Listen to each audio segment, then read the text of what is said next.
Hey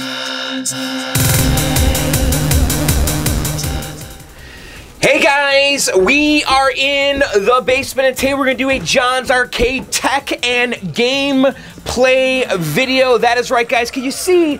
There is a Nintendo versus game that was released in Japan that is super rare, and I've never been able to find this game, and when it does come up for sale, it's very expensive. The game was released in 1985. It's actually based on a Famicom game, and Famicom, of course, is the Japanese NES console, right? And so they did a Nintendo versus version of the Famicom game called Jajamaru Kun, which I think is like Ninja Kid or something. The game was released in '85 by JALECO, okay, which is a Japanese developer. I remember having like the JALECO baseball or something. But anyway, the versus game, you can find it. It's out there. You have to go on like Yahoo Japan auctions and stuff, and when people do get it, you know, it's about 300 bucks for this game. And it has a proprietary PPU. The PPU is the picture processing unit. It's kind of like a security chip, and this game has its own unique PPU. Now, little man on Clove, he discovered that you can play this game with the Top Gun PPU, which is much more common in the US. So today what we're gonna do is we're gonna burn a set of ROMs and we're gonna throw the Top Gun PPU on the board and we're gonna play some Jajamaru, and I'm actually pretty excited to do it. Now I have right here, this is a Nintendo versus Dualsystem.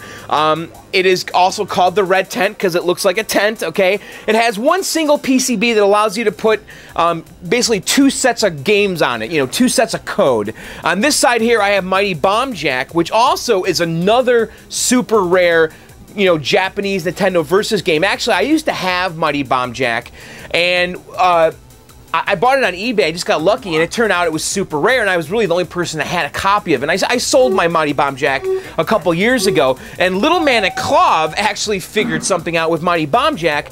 He modified the code, guys, so you can play Mighty Bomb Jack with either a Duck Hunt PPU or with a 0001 PPU, which is like Hogan's Alley and stuff, a much more common PPU. So right now I'm running a little man's modified ROMs with a 0001 like Hogan's Alley PPU, and now I've got Mighty Bomb Jack again. And if you go to my website at johnsarcade.com, I actually have the modified code there in the Nintendo versus tech section, so check that out. But anyway, so right now on this board I've got Mighty Bomb Jack on this side, and then I have versus Tetris on this side. And so what we're gonna do today is we're gonna remove versus Tetris. This is the Atari Tengen version, which is, it's okay. I mean, I've got the really good version of Tetris over here. This is my little JAMA cabinet that has a switcher in it, so I've got Street Fighter Alpha 2 and also Tetris in it. We just push these two buttons, and you can see I've got Atari's Tetris here, which is the JAMA kind of PCB version, and this version is far superior than the Atari Tengen version. So what we're going to do is we're going to remove this Tetris on here. We're going to burn a set of Jajamaru ROMs. That's a fun word to say, isn't it? Jajamaru. We're going to burn a set of those ROMs, and we're going to throw the Top Gun PPU on here, and we're going to play us some Jajamaru. And I have to tell you, I'm pretty excited because I've only tried the game in MAME, and I'm actually pretty excited to like really play and understand it. I guess it's, I read on Wikipedia that supposedly, because there was a game on the DS called Retro Game Challenge, and I loved that game. That is like one of the best DS games ever. And Retro Game Challenge is basically like a collection of fictional kind of 8-bit style games all in one, and you do all these little challenges and stuff. It's almost like NES Remix on the Wii U. But there's a game on there called like Haggleman or something, and supposedly Haggleman is it was directly influenced by Jajamaru, and I can't wait to really play this game and see if that's true. So anyway, why don't we get to work here? I think I'm gonna set up the tripod and let's get the board out. Actually, before we start, I want to just show you guys just a couple things over here, because I actually have the Famicom cartridge up here. So this is what it looked like. It was pretty cool, right? Look at that artwork. It's freaking awesome. I don't know what's going on. There's a little ninja guy on a frog. But that was the Famicom cartridge. You can see it says up there JALECO and all that. And then also, I do want to show you on my page here. This is johnsarcade.com. I have the Nintendo versus tech section. And this is where I have all this kind of PPU information. And basically the gist of it is this, is that on these Nintendo Versus games, it was basically a series of ROMs. So like, here's Versus Baseball. You can see Versus Baseball is 12 ROMs, and then it's the RP2CO40001 PPU, okay? And what that means is that if you have this PPU, it's compatible with all these games right here. We got Versus Baseball, Versus Freedom Force, Gradius, Hogan's Alley, Mock Rider, Pinball. So basically, if you have this PPU, this security chip, this picture processing unit, that means that you can then just swap ROMs out and change it from one game to the next, okay? And if you come down here to the bottom, okay, you can see I've got Mighty Bomb Jack now, but Mighty Bomb Jack had a proprietary PPU. It was the only game that used this PPU. It's the RC2CO5-02, okay? And so the only way to play this game before was you had to have this PPU, and it was proprietary to this game. And again, little man hacked the code. And now here, if you go to my site, you click on the download here, you can get the modified ROM code to work with either RP2CO3 or an RP2CO4-001 PPU, which is what I'm running over there. And then if you also look up here, we've got Ninja Jajamaru Kun. You can see this also used a proprietary PPU, which was RC2CO5-01. But now I've got a new note here, and it says this game will work with the RC2CO5-04 Top Gun PPU.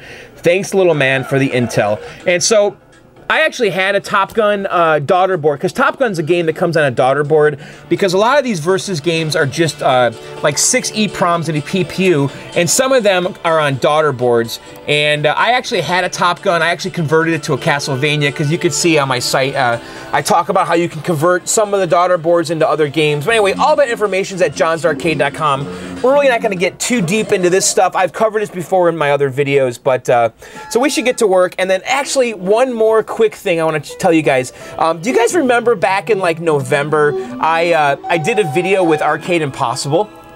And I went to Illinois, and I hung out with these guys, with Greg and Mike and Win, and we went and picked up a game. We picked up a Gorf, okay? And actually, I filmed the day, and they also filmed the day, and I've already released my video. You guys probably all saw it back in November. Well, today, Arcade Impossible released their version of the day, and it's really a lot of fun. And you guys should go check it out.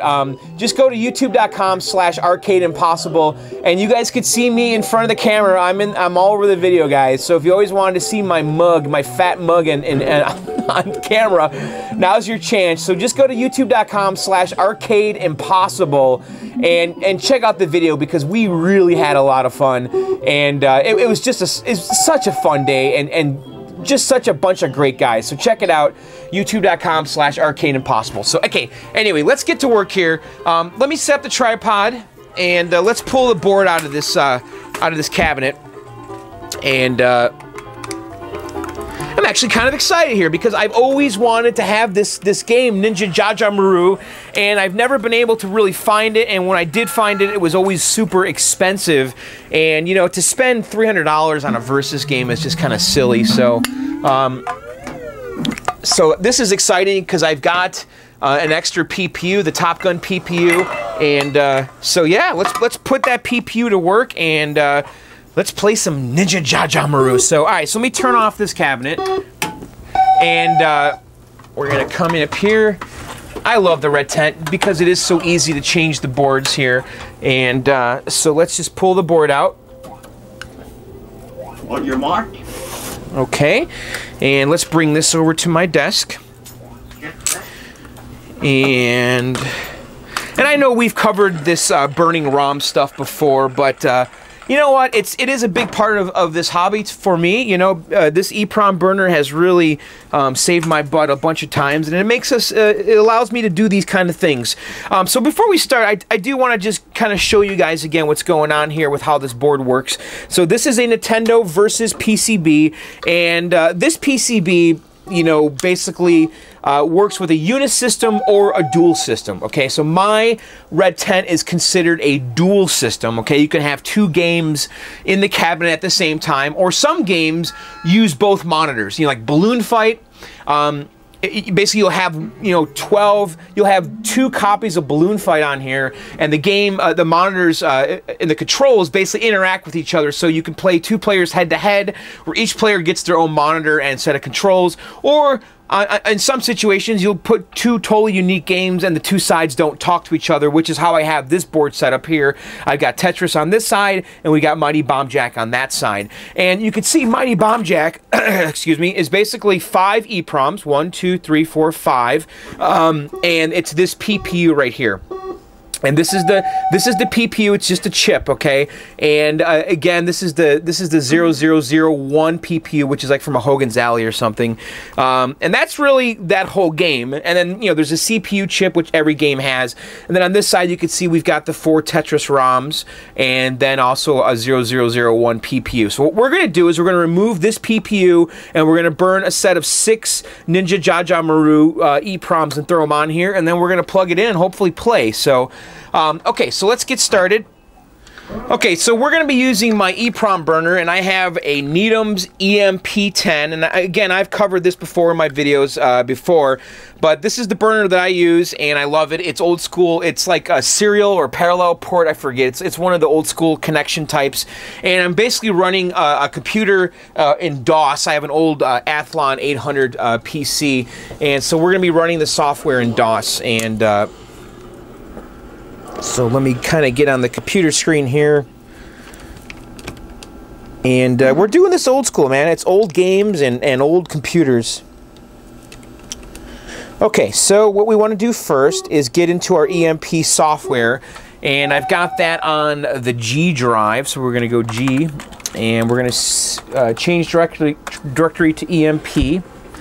Okay, and our software is called EMP10. All right, so here we go. And let me kind of get the host screen on here. Okay, so right now it's saying press any key to continue, and we will do that. And it's attempting to establish communication with the programmer. Please wait. Okay. All right, so here we are. This is our little screen here, and so Nintendo Versus, for the most part, uses 2764 EEPROMs, okay? And that's what we're going to use. And these here are EEPROMs, okay? And this is basically how all of the data is stored, okay? So think of these as kind of like little hard disks or CD-ROMs. And basically, back in the day, programmers would write their code, and they would save them to these little chips, okay? And these chips have legs on here, okay, which is how the data is written and read, okay? These little legs on there. And then there's also a window here, and that's how the chips are erased, okay? So before we started here, I actually already did this, but I needed to get 6 EEPROMs ready for this, and I have an EEPROM eraser right here, and this is nothing more than a little box with a UV light in here, okay? And basically you take your EEPROM chips and you put them in this little drawer, and then you stick it in here, and then there's a timer, okay? And you could set the timer for about 10 minutes or so, and then you press this little white, and then you can see the light is lit, and right now those EEPROMs are being exposed to UV light, and that's how you erase the EEPROMs, because the EEPROMs I had here were just old ones that I'm reusing from old games and old PCBs, and I basically recycle these all the time, and you could do that by erasing them. So I've already erased all of these. I stuck them in my little EEPROM eraser, and I let them sit under UV light for about 10 minutes, and so we're ready to go and write our new code on here. So, okay, so let's go back to the computer. And so what we want to do is find our data, okay, that we're going to write to these EEPROMs. And what we do is you press V in the software, and then it says enter the file name, and I go in the G directory, and I need to find my ROM folder. And yeah, these EEPROMs, you can get them on the internet, you know, just do a Google search. I mean, these are basically MAME ROMs, because all the MAME ROMs were basically, people took all of the EEPROMs and basically copied them, and that's how we get the MAME ROMs. So basically go on the internet and search for the MAME ROM for Versus Ninja Jajamaru, and that's what we're going to be using today. So let me go in my Versus ROM folder, and I've got a folder called Jajamaru, which is right here. Okay, and you can see we've got 6 files, 7, 8, 9, 10, 11, 12. Now that's not the typical lettering scheme for Versus. Versus EEPROMs are usually labeled like 6A, 6B, 6C, 6D, 8A, and 8B, or 1A, 1B, 1C, 1D, 2A, and 2B. So I'm guessing that 7, 8, 9, 10 are going to be 6, 7, 6A, 6B, 6C, and 6D, and I'm also guessing that 11 and 12 is going to be 8A and 8B. I think, and I hope. So I'm hoping that it just kind of goes in order. So let's just hope that's the case here. So why don't we go ahead and do number 7 first, okay? And you can see here I selected 7. It says file name 1 versus Jajamaru 7.bin. Okay, so we've kind of we kind of have the file like in the on deck circle, but we haven't loaded it to disk yet, okay? So now I'm going to press 8 and we're going to load the file into memory, and now it says there that the file has been successfully loaded into the buffer. So basically we just loaded the gun, okay? So now we want to select the device. We go up here to number 5, and we're going to be using 2764s. So let me pull out my eeproms right here, and let's just take the first one. And if we look at the chip, we can see the Mitsubishi symbol, okay? So this is a Mitsubishi brand 2764. So I'm going to select Mitsubishi. And now if I look here on the list, it actually doesn't list 2764, okay? So for whatever reason, this software doesn't list the Mitsubishi one. That's okay. So what we're going to do instead, we'll just go to select device and then go to generic. And we're just going to select the generic 2764. And that will use very conservative settings. And you can, you know, it's a little slower sometimes if you do generic, because I think it does use very conservative settings. But we'll select generic because we cannot select Mitsubishi. Okay, so we're now ready to write our first EEPROM. I'm going to go ahead and stick this into my writer. And there's a little picture here that shows a notch, okay? So the notch is going to go up, and our notch is right here, okay? So we're going to put the chip in all the way to the bottom here, and with the notch up, and then we're going to lock it down, okay? So now we are ready to write our data for our first EEPROM to that chip. And I'm just going to go ahead now and say program with selected algorithm. And basically when we picked our device, it set up the algorithm for the programming, which I think has a lot to do with like the voltages and all that stuff. So we're going to go ahead and hit number 1.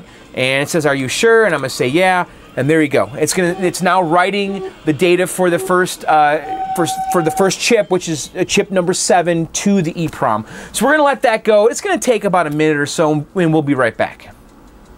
Okay, so the first EEPROM is done burning, and it says here, device successfully programmed, and press any key. And what I usually do then is, just to double check, I say verify the device equals the buffer, and it did, so I tried again. Okay, so I kind of triple verified, and then what I do next then is I take my little label maker and I label it. So that was 7, so I'm just gonna make a label that says Ninja, so we'll call it NJJ, Ninja Jajamaru, or let's call it NJK, right? And Ninja Jajamaru Kun, and then we'll call it Shift C in 7. So I'm going to print a label.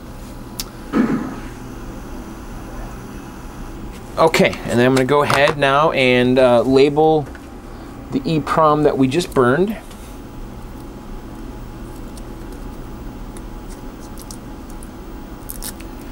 And this label maker is really essential, I think, for this type of work, because the label does 2 things here. You know, it labels it so you know what the heck it is, but then it also covers up the window, okay? And you do want to cover that window so that the EEPROMs can get accidentally erased. I mean, yeah, I'm not traveling with these EEPROMs. The sun's not really getting to them. But originally, they would cover these holes because they didn't want them to get accidentally erased from sunlight or fluorescent lights or UV light or whatever.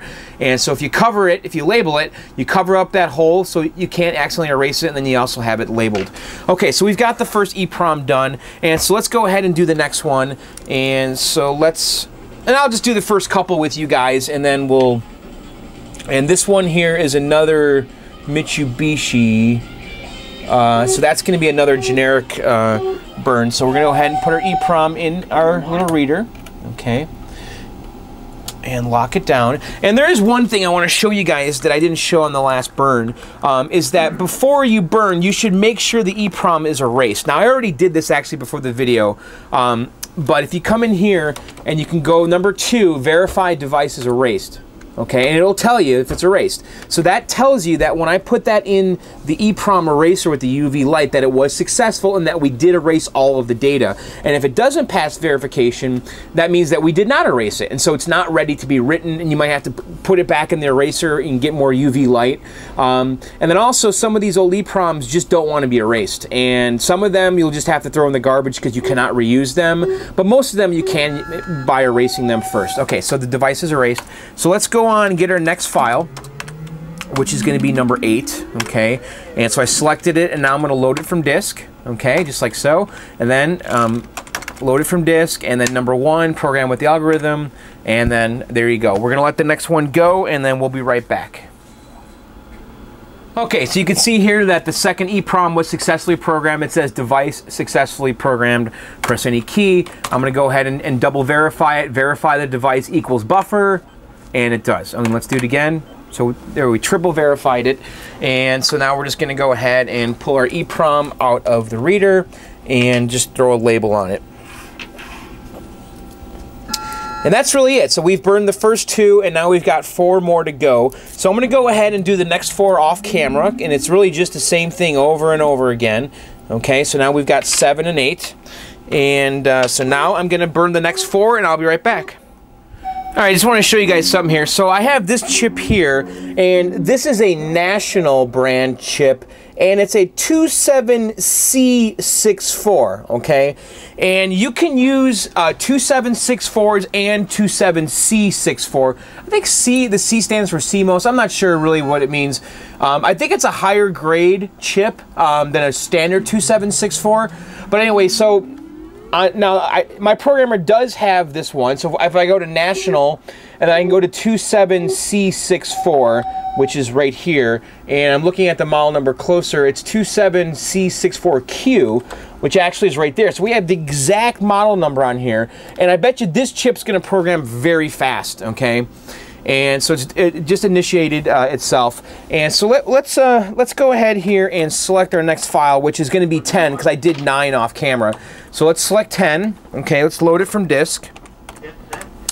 And let's go ahead and stick our chip in here. So if you guys are looking for EEPROMs, like on eBay or something, or you're pulling them from other boards, you can use 2764s or 27C64s. You might find C's for a good deal on eBay or something, and it's okay to buy those. They're actually, I think they're a little overkill, but they're a suitable replacement. So okay, let's get this in there. I don't like how it's sitting. It's like one of the legs is bent or something.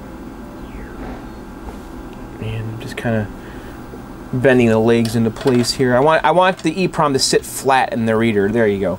And then we just lock it down like so. Okay, so let's go ahead here. And we've got our file 10 loaded, right? 8 load, and then we're gonna 1. And I bet you this one programs real fast. Look at that. Look how fast that one programs. So you can see, depending on the type of chip and the settings, is how fast it actually programs. And so that chip programmed very fast. And let's see, and it does equal the buffer, so I'm kind of double checking to make sure that the file that's in memory matches what's on the device, and it does. So, okay, so I'm gonna go ahead and label this guy, and then we're gonna move on to the next 2 EEPROMs, and I'll be right back. Okay, guys, we have all of our EEPROMs burned here. I've got 7, 8, 9, 10, 11, and 12. So they're all burned and they're all labeled. We have our PPU. Again, this is an RC2C05-04, and this is the PPU that's from Top Gun, okay? And I don't like Top Gun, so I converted my Top Gun daughter board into a Castlevania, which is a lot cooler.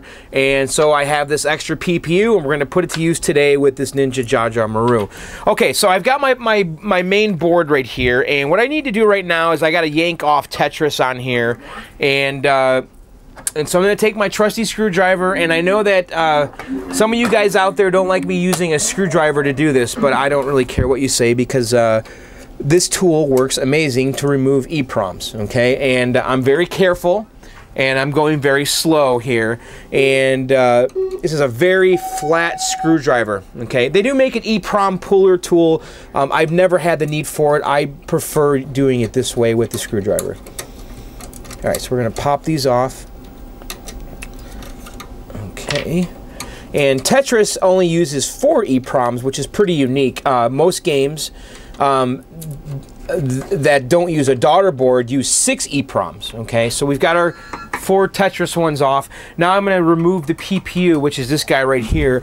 And this one you really do want to be careful when you remove the PPU, because this is an expensive chip. You know, all the money on these Versus games are in the PPUs, and you can see this was a Hogan's Alley PPU, which is a RP2C0040001. So I'm going to save this set here, keep it together, because I'm sure I'll want to play Tetris again some other day.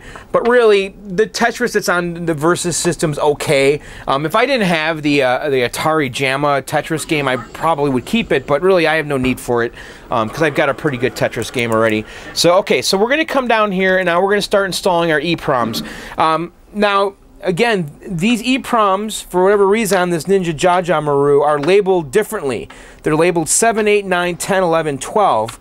Which is kind of different, because most Versus games are labeled 6A, 6B, 6C, 6D, etc., 8, and then 8A and 8B. So I'm guessing that 7's going to go here at 6A, and then 8 at 6B, and the 9, 10, 11, 12. So let's hope that it goes in that way.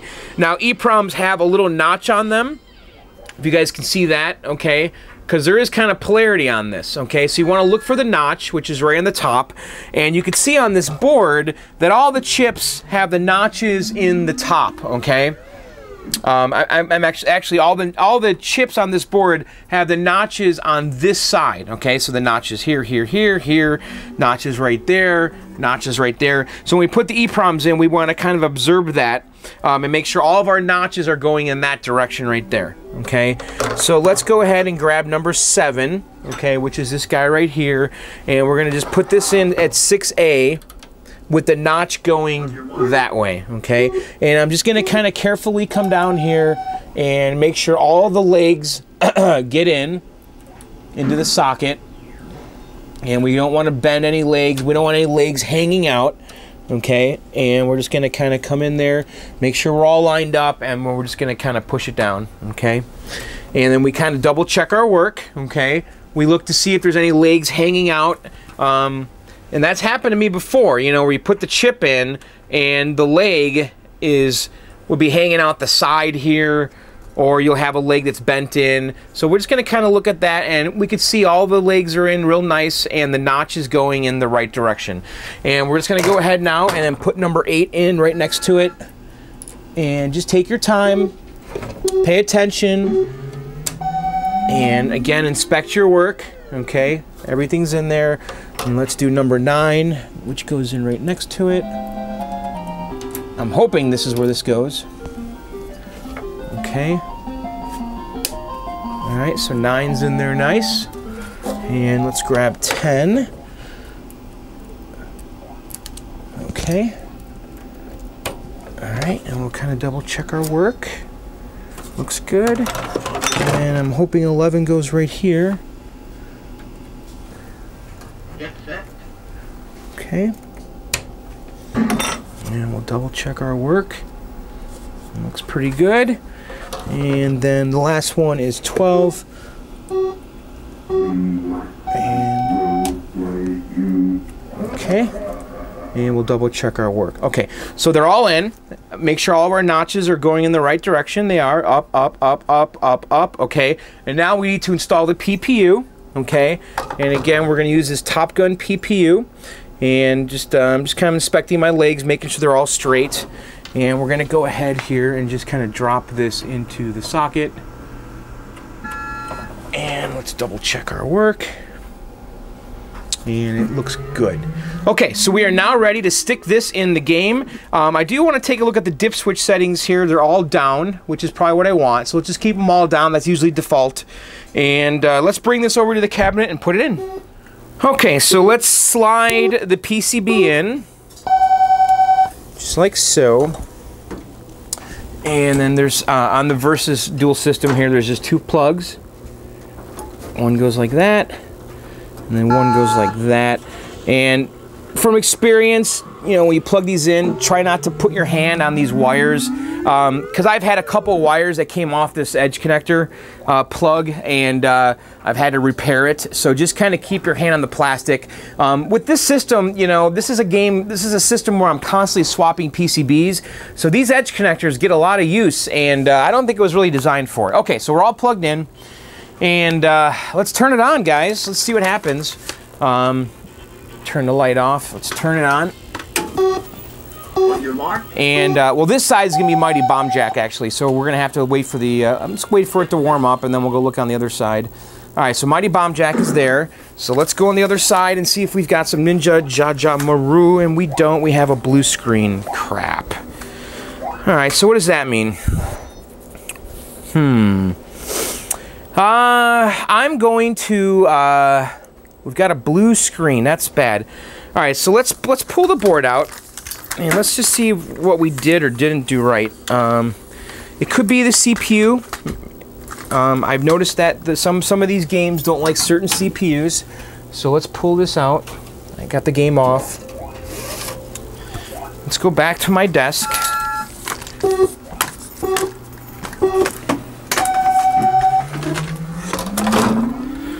Okay, so what do I do right now? Let's see, we got a blue screen. Just gonna reseat the PPU really fast. Just make sure a leg didn't get bent or something. I might try another CPU. Okay.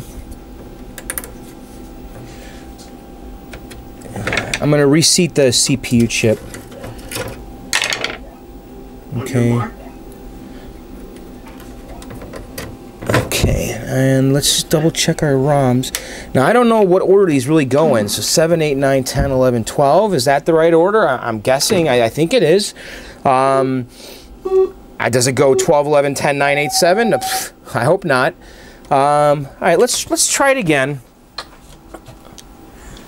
We might try a different CPU chip too, because I've noticed that with some of these games, if it doesn't work with one CPU, it will work with another, and that's the CPU chip that's in there. So let's...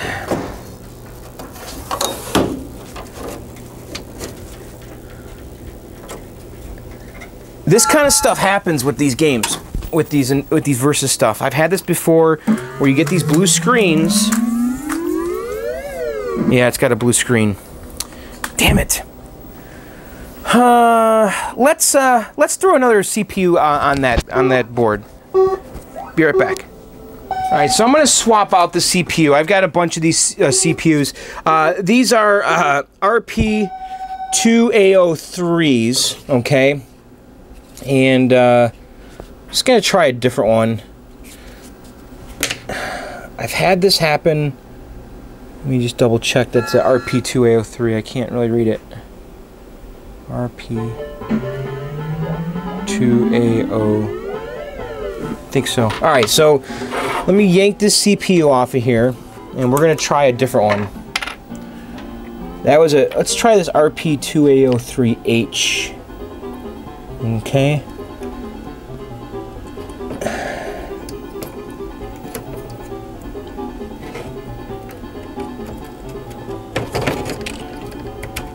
Okay, we've got our CPU in there. Looks good. So let's go give this a shot.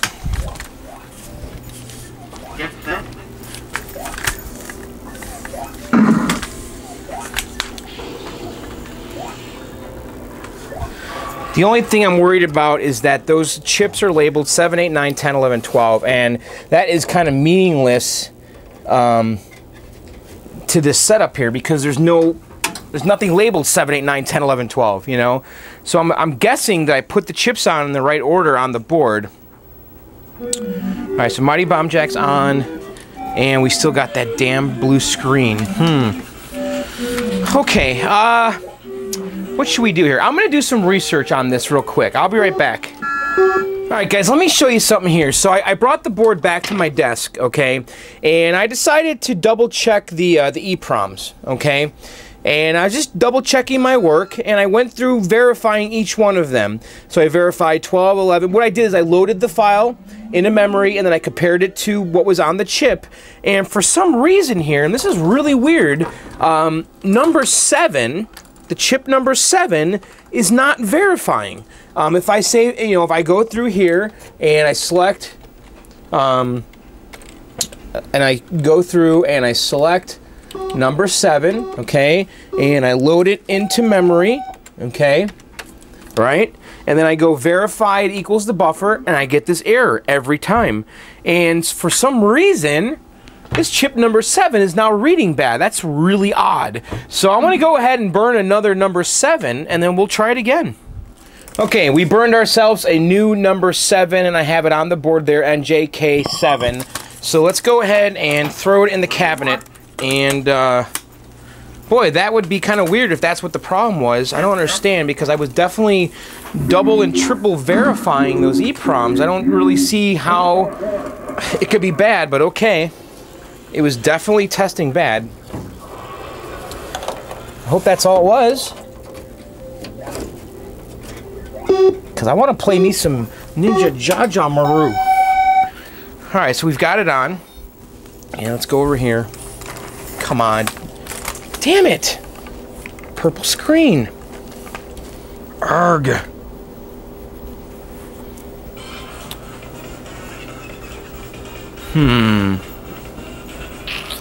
That's weird. Okay, well, we didn't fix it. I'm gonna do some research here, kids. I'll be back. Alright, guys. I got it. And what I did was I tried another CPU chip, and that was my original hunch. And sure enough, the game powered right on. So, I'm still a little mystified why that EEPROM tested bad. That was kind of strange, but look at that. It's working. So let's play us some Ninja Jajamaru. I mean, that is why we're here, right? To play this game. And, you know, I don't really know much about this game, to be honest. It looks a little strange, that's for sure. It looks actually pretty bad. Look at it. Okay, so let me get some quarters here. And it's all in Japanese, which is cool. Alright, so let's throw a quarter in here. Alright. Push button to 1 player.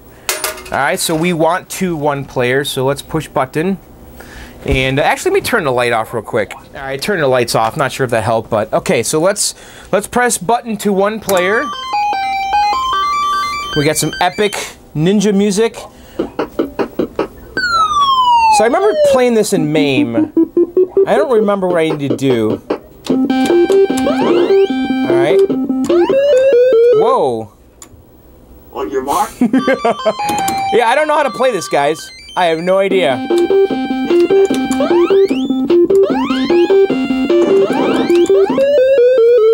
That's weird. So if you break those bricks and then jump again, it kills you. Alright, I got ninja stars. That's cool.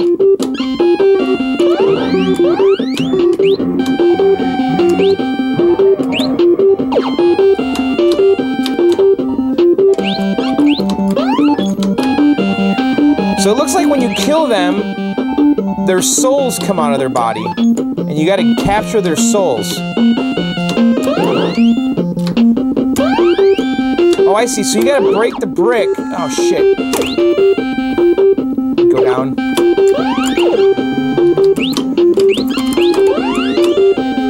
So after you kill them, they turn into ghosts.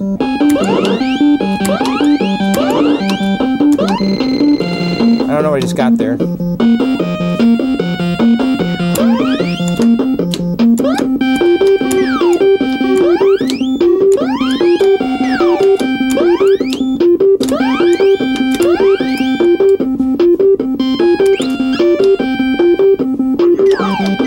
Oh, their soul's up there. We gotta capture their soul before it goes to heaven. Alright, so looks like we captured 4 souls. I got a time bonus, I guess. This game's crazy. I wonder if it changes up at all. It does. Who's that guy? There's like a penguin up there.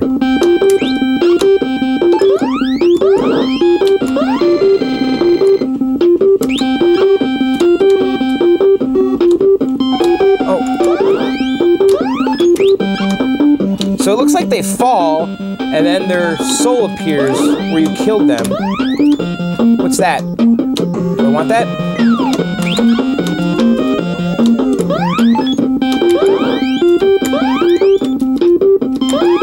I want to get that penguin.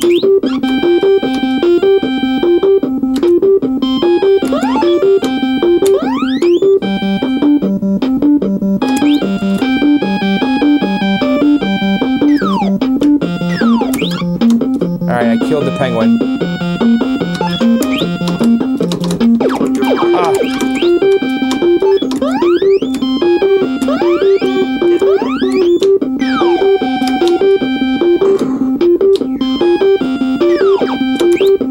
There we go. So it looks like if you land on their heads, you kind of like stun them. Alright, so we passed the second level. Yeah, this game's pretty neat. Definitely different. So little man, thank you, pal, for figuring this out, man. It was as simple as just using the GUN PPU. It is funny though, because I've had this issue where certain CPU chips just don't like certain games and boards. And sometimes you gotta swap CPUs out, and luckily I have a bunch on hand. I have no idea what I'm collecting there. Oh, I'm invisible. Am I invisible? Look at my guy's got like a little outline around him. I don't know if I'm supposed to catch that feather thing. You are.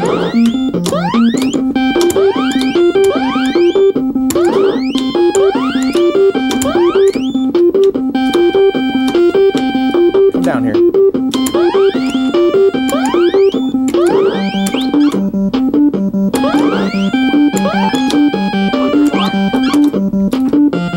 There's that penguin again.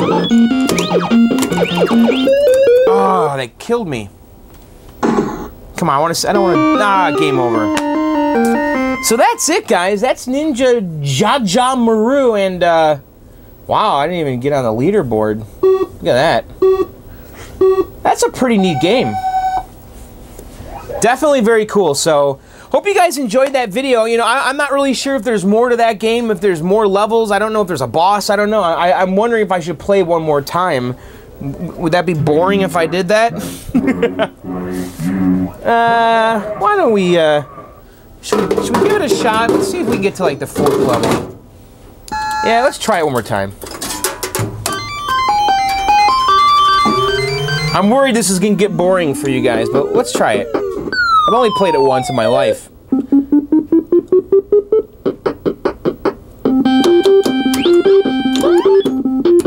Now that we kind of know what's going on here.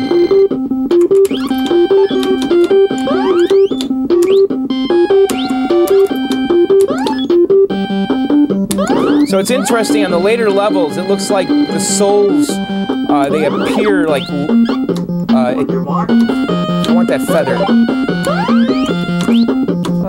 Oh, man.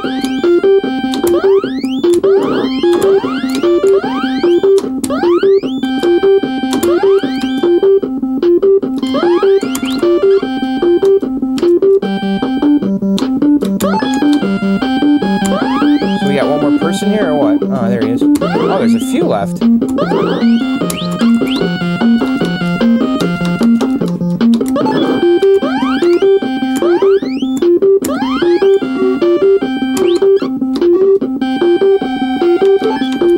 So I don't know who these people are up here that are kind of watching us.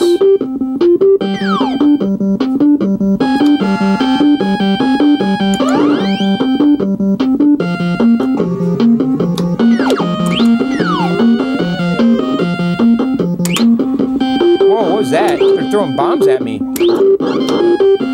I guess if you wait too long.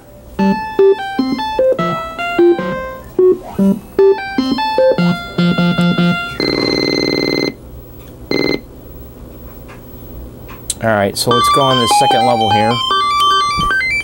Scene 2. On your mark.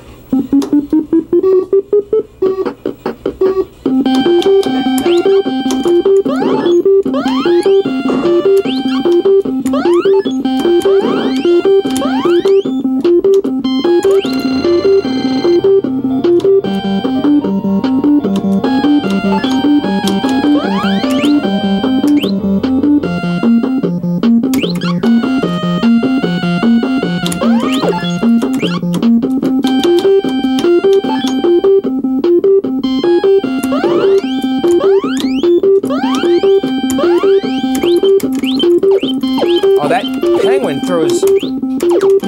Oh, that penguin's got, like, throwing stars. So you gotta, like, sneak up behind him.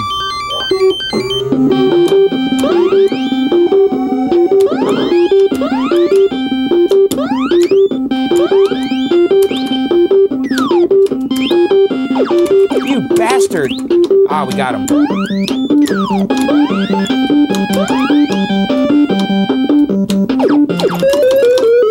Damn it. So if they land on you, you get stunned and you're just kind of screwed.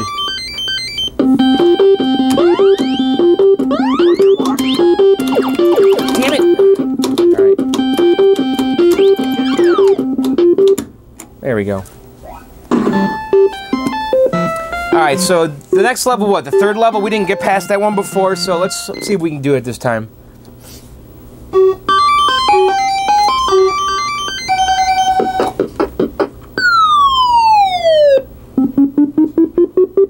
So it looks like we're like in a cemetery or something.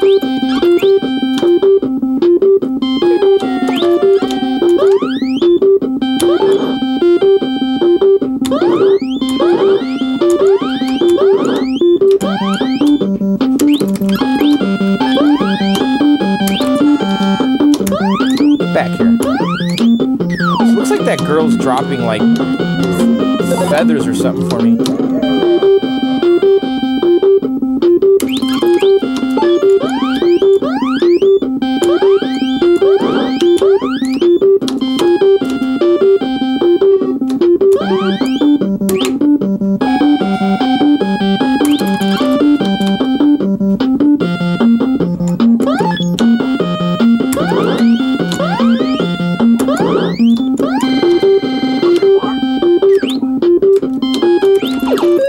That fucking penguin. Alright, game over. Well, I guess that's it. So I'll be playing that game some more. That's kind of a cool game. I gotta say, that was definitely worth the effort. So there you guys go. That's Ninja Jajamaru. And I hope you guys like that. You know, we had some issues, but that's okay. We worked through them. So, alright guys, that's it for this video. Hey, you know what? I release new videos every Sunday and sometimes in between. And look at that, my Tempest is still working, right? Pretty exciting. And so if you guys have never subscribed to my channel, now is a great time. Go ahead, click that subscribe button, and you'll get a little alert every time I upload a video. And then also, make sure you check out that Arcade Impossible video I did with those guys. You know, I did my version of the video that I've already released like last November, so just look for that on my channel. And then also go to youtube.com/arcadeimpossible and check those guys out and check the video out that I'm in with them. Those guys are super fun and super cool, so check it out. And then also, I have a podcast, guys. Actually, I have two podcasts. The first podcast is called Video Game Outsiders at videogameoutsiders.com. We do that show live every Tuesday night at 9 p.m. Eastern on allgames.com, And then after that, I do another podcast called Arcade Outsiders, and you guys are definitely going to want to check that out, because if you like these videos, you need to listen to my podcast, Arcade Outsiders. It's me, my buddy Sean, and Joe. It's fun, it's goofy, it's stupid, and we talk a lot about arcade and pinball machines. So check it out, arcadeoutsiders.com. We also do that live every 11 p.m., every Tuesday at 11 p.m. Eastern on allgames.com. So there you go. That's it for this week, guys. We'll see you next time. I'm going to try to start getting into the mode of doing 2 videos a week. We'll see what happens. I'm definitely feeling a lot better. I was so sick the last month, but I'm back to normal, guys, and let's rock it out. Let's do some vids, and I'll see you guys later. And then also, check out the John's Arcade forums. They're actually getting pretty busy and fun at johnsarcade.com. Just go there and click on the forum button and go in there, and I'm in there all the time. So it's a great way to get a hold of me. So, all right, guys, that's it. We'll see you later. Thanks for watching. Adios.